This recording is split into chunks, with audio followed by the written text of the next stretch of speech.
ಓಂ ಶಾಂತಿ. ದಿನಾಂಕ ಆಗಿದೆ 9/6/2026.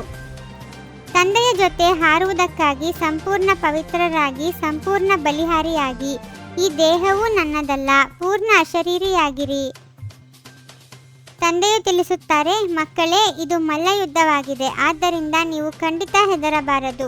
ಮಹಾವೀರರಾಗಿ ವಿಜಯಿಗಳಾಗಬೇಕಾಗಿದೆ. ಆಗಲೇ ಶ್ರೇಷ್ಠ ಗುರಿಯನ್ನು ತಲುಪುತ್ತೀರಿ. ಹೇಗೆ ಸತ್ತ ನಂತರ ಎಲ್ಲವೂ ಮರೆತು ಹೋಗುತ್ತದೆಯಲ್ಲವೇ? ನಾವು ಅಶರೀರಿ ಆತ್ಮರಾಗಿದ್ದೇವೆ. ಇದನ್ನು ಪಕ್ಕಾ ಮಾಡಿಕೊಳ್ಳಬೇಕಾಗಿದೆ. ಸೂಕ್ಷ್ಮವತನಕ್ಕಿಂತಲೂ ಮೇಲೆ ಮೂಲವತನಕ್ಕೆ ಹೋಗಬೇಕಾಗಿದೆ. ಆತ್ಮಕ್ಕೆ ರೆಕ್ಕೆಗಳು ಸಿಗುತ್ತವೆ. ಲೆಕ್ಕಾಚಾರಗಳೆಲ್ಲವನ್ನೂ ಮುಗಿಸಿ ಆತ್ಮವು ಪವಿತ್ರವಾಗಿ ಬಿಡುತ್ತದೆ. ಎಲ್ಲ ಆತ್ಮರು ಸ್ಟೇಜಿನ ಮೇಲೆ ಬಂದಿದ್ದಾರೆ. ಯಾವಾಗ ವಿನಾಶದ ಸಮಯವಾಗುವುದು ಆಗ ಎಲ್ಲರೂ ಬಂದು ಬಿಡುತ್ತಾರೆ. ಯಾವಾಗ ಎಲ್ಲರೂ ಬಂದು ಬಿಡುವರೋ ಆಗ ಪುನಃ ತಂದೆಯು ಎಲ್ಲರನ್ನೂ ಕರೆದುಕೊಂಡು ಹೋಗುತ್ತಾರೆ. ನೀವು ಮರುಜೀವಿಗಳಾಗಬೇಕಾಗಿದೆ. ನಾವು ಆತ್ಮರಾಗಿದ್ದೇವೆ ಎಂಬುದನ್ನು ನಿಶ್ಚಯ ಮಾಡಿಕೊಳ್ಳುವುದು ಪರಿಶ್ರಮವಿದೆ.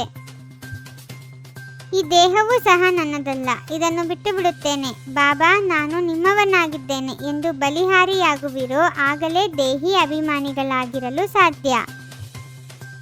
ನೀವು ತಮ್ಮ ಉದ್ಯೋಗ ವ್ಯವಹಾರಗಳನ್ನು ಮಾಡಬೇಕು, ಮನೆಯನ್ನು ಸಂಪಾದನೆ ಮಾಡಬೇಕಾಗಿದೆ, ಮಕ್ಕಳು ಮಾತಾಪಿತರ ಸಾಲವನ್ನೂ ತೀರಿಸಬೇಕಾಗಿದೆ. ಭಾರತವು ಎಲ್ಲದಕ್ಕಿಂತ ದೊಡ್ಡ ತೀರ್ಥ ಸ್ಥಾನವಾಗಿದೆ. ಇಲ್ಲಿ ಪತಿತ ಪಾವನ ತಂದೆಯು ಬಂದು ಇಡೀ ಸೃಷ್ಟಿಯನ್ನು ಪತಿತರನ್ನು ಪವಿತ್ರರನ್ನಾಗಿ ಮಾಡುತ್ತಾರೆ. ತಂದೆಯ ಮಕ್ಕಳಾದ ಮೇಲೆ ಪ್ರಜೆಗಳನ್ನು ಮಾಡಿಕೊಳ್ಳಬೇಕು, ವಾರಸುದಾರರನ್ನು ಮಾಡಿಕೊಳ್ಳಬೇಕಾಗಿದೆ. ಮಾಯೆಯ ಬಿರುಗಾಳಿಗಳು ಬಹಳ ಬರುತ್ತವೆ ಎಂದು ಹೇಳುತ್ತಾರೆ. ನೀವು ತಂದೆಯ ಮಕ್ಕಳಾಗಿದ್ದೀರಿ ಅಂದ ಮೇಲೆ ಬಿರುಗಾಳಿಗಳಂತೂ ಬಂದೇ ಬರುತ್ತದೆ. ತಂದೆಯ ಬಳಿಯಂತೂ ಅನೇಕರು ಬರುತ್ತಾರೆ ಮತ್ತು ವಿಚ್ಛೇದನ ಕೊಟ್ಟು ಬಿಡುತ್ತಾರೆ. ಬುದ್ಧಿಯೋಗವು ತುಂಡಾಯಿತೆಂದರೆ ಆಟವೇ ಸಮಾಪ್ತಿ.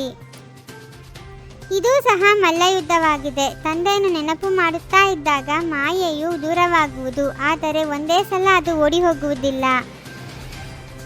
ತಂದೆಯು ಜ್ಞಾನಿ ಆತ್ಮ ಮಕ್ಕಳು ನನಗೆ ಪ್ರಿಯರೆಂದು ಬಲೆ ಹೇಳುತ್ತಾರೆ. ಆದರೆ ಇದರ ಅರ್ಥ ಕೇವಲ ಜ್ಞಾನವನ್ನು ಕೊಡುವವರು ಪ್ರಿಯರೆಂದಲ್ಲ, ಮೊದಲು ಯೋಗವಿರಬೇಕು.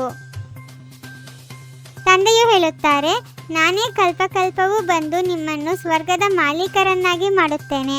ನನ್ನವರಾದಾಗಲೇ ವಾರಸುದಾರರಾಗುತ್ತೀರಲ್ಲವೇ?